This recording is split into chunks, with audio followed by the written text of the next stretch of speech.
இன்னும் ஒரு 5 வருடம் கழித்து என்னவா இருக்கணும்னு ஆசைப்படுறீங்க? நிறைய இருக்கு. ஏதோ ஒண்ணு. நம்ம 4-5 இன்டர்வியூ போகணுமே.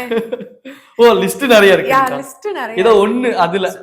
அதுல ஒண்ணுன்னு பார்த்தா, என்னோட மீடியா ஃபீல்டுல நான் எந்த அளவு ஒரு ஒரு லவ் அண்ட் சப்போர்ட்டோட எல்லாம் இருக்கேனோ, அட் த சேம் டைம் ஒரு என்டர்பிரினராவும் அந்த அளவு நான் ஒரு லவ்வும் சப்போர்ட்டும் எல்லாத்தையும் எக்ஸ்பெக்ட் பண்றேன்.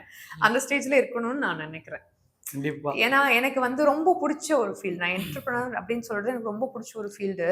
எல்லாரும் கேட்பாங்க, நம்ம ஷூட்டிங் பார்க்குறோம், ஃபேமிலி பார்த்துக்குறோம், நமக்கு வேற ஒர்க்ஸ்லாம் இருக்கும். பத்தாததுக்கு நம்மளோட ஃப்ரீ டைம்ல நம்ம என்டர்பிரினரா இருக்கோம். எப்படி பேலன்ஸ் பண்ற? Because I just love that. எனக்கு பிடிச்ச விஷயத்த நான் பண்றேன்.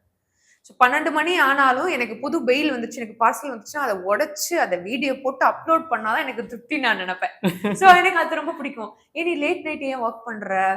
ஏன் நீ எப்ப பார்த்தாலுமே எல்லாருமே என்கிட்ட கேட்பாங்க, இங்க பாரு, நீ வந்து உனக்கு நல்ல ஃபாலோவர்ஸ் இருக்காங்க, நீ வந்து ஒரு ஆர்டிஸ்ட், நீ போய் சேலை விற்கிறேன்னு சொல்றாங்க. அந்த கடை அட்மாஸ்பியருக்குள்ள நீ மேக்கப்பே இல்லாம ஜஸ்ட் லைக் தட்னு ஒரு வீடியோ போடுற, அது ₹250 ₹150 ₹99க்கெல்லாம் போடுற. நீ இந்த மாதிரி போடும்போது உனக்கு இப்படி ஒரு ஒரு ஃபிகர் இருக்கு, அதுவும் இது நல்லா டேமேஜ் ஆகும், வேண்டாம். இல்ல நீ பண்றதும் பண்றியா, பெருசா பண்ணு. புரியுது. நீ இன்னும் கொஞ்சம் நல்லா வளர்ந்துக்கோ, இன்னும் கொஞ்சம் ஃபினான்ஷியல் ஸ்டேட்மெண்ட்டை நல்லா எடுத்துக்கோ, அந்த ஸ்டேட்ல நீ பண்ணு, நான் வேற லெவல்ல பண்ணுவேல்ல அப்படின்னு அவங்க சொல்லும்போது நான் சொன்ன ஒரு விஷயம், இது என்னோட சொந்த தொழில், என்னோட காசு, என்னோட உழைப்பு. நான் ₹99 கொடுக்குற அதே துணியை தான் நீ போய் ₹900 வாங்கிட்டு வர, அது உன் தப்பு. எனக்கு இந்த மார்ஜின் வந்தா போதும், இந்த டைமென்ஷன்ல இருந்தா போதும். எனக்கு அஸ் என்டர்பிரினரா நான் எப்படி ஒரு ஆர்டிஸ்டா எல்லாருக்கும் தெரியணும், அதே மாதிரி அஸ் என்டர்பிரினரா நான் இருக்கணும்ன்றது என்னோட ஆசை.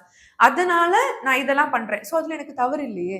என் காசு, என் கடை, என் வாய், என் வீடியோ, நான் போடுறேன். இஷ்டம்னா வாங்கு. இதுல நீ சொல்லி கிரிட்டிசைஸ் பண்ற அளவுக்கு நான் இதுல எங்கேயுமே தவறா நடக்கலையே, யாரையும் நான் ஏமாத்தலையே.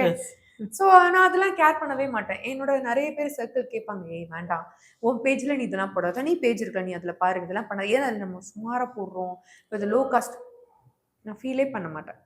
அவங்க சொல்றது கேட்க, அவங்க சொல்லும் போது நான் சரி சரி சரின்னு சொல்லுவேன். எண்ட் ஆஃப் த டே நான் என்ன பண்ணணும் தான் நான் நினைப்பேன். ஸோ ஒரு 5 இயர்ஸ்க்கு அப்புறம் ஒரு ஆர்டிஸ்டா எப்படி தியாவா தெரியுதோ, அதே மாதிரி ஒரு என்டர்பிரினராகவும் தியாவா தெரியணுன்றது என்னோட ரொம்ப பெரிய ஆசை.